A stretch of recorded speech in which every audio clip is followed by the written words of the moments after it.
Joining us on the phone now is the newest member of the Montreal Canadiens, and that would be Erik Cole, who signs that contract coming over from the Carolina Hurricanes. Why did you ultimately decide on the Canadiens, Erik?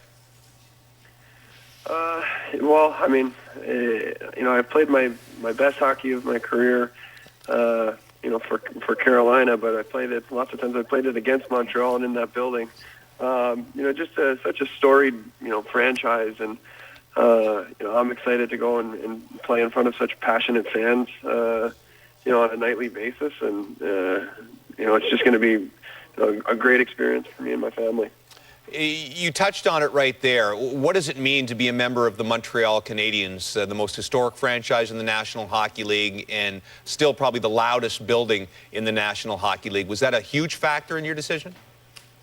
Well, I mean, once I was told from my agent that they had interest in me, it was, right away. The first phone call was to Brian Giunta, and I was able to speak with him and just kind of, bounce some questions off of him and his, experiences there and how, his family was enjoying it and adjusting and everything. And, just the world to speak of everyone, top to bottom in the organization and in the city, as a fan base. And, he said it's been fantastic. And, with his compliments of the organization and certainly my agent's compliments of the organization, just everything's first class. And you factor in, the fans and the passion. I mean, just, Montreal's always, you ask a lot of guys around the league, it's the favorite, their most favorite, road city to go to. As soon as you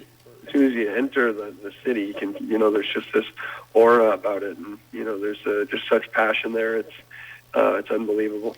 We were just speculating a few minutes ago on who you might be playing with. I know it's early, but have you had any conversations? I haven't. I'm assuming that they're still, as busy as you guys are sitting around the desks there with your phones out. But I expect to hear, from someone once things settle down. Obviously, it's a busy day for everyone. You were certainly one of the more sought-after free agent forwards. How busy was your phone this morning and early this afternoon? It wasn't too bad. Steve and I just checked in back and forth between one another. I had some friends and teammates and former teammates just wishing me luck. At the end of the day, we went back to Carolina and wanted to see what their best offer was. And unfortunately, with the situation in Montreal and the opportunity to go and be a playoff team every year and be competing for a Stanley Cup, I'm excited for the opportunity. It sounds like, though, that your heart was still partially in Carolina, but they just couldn't come close with the offer. Is that a fair statement? Well, we said, going into this that, we'd always, come back to Mr. Rutherford and let him know where we were at, and we did. We didn't want to, act like, we were, negotiating in bad faith or anything like that earlier on in the process, and it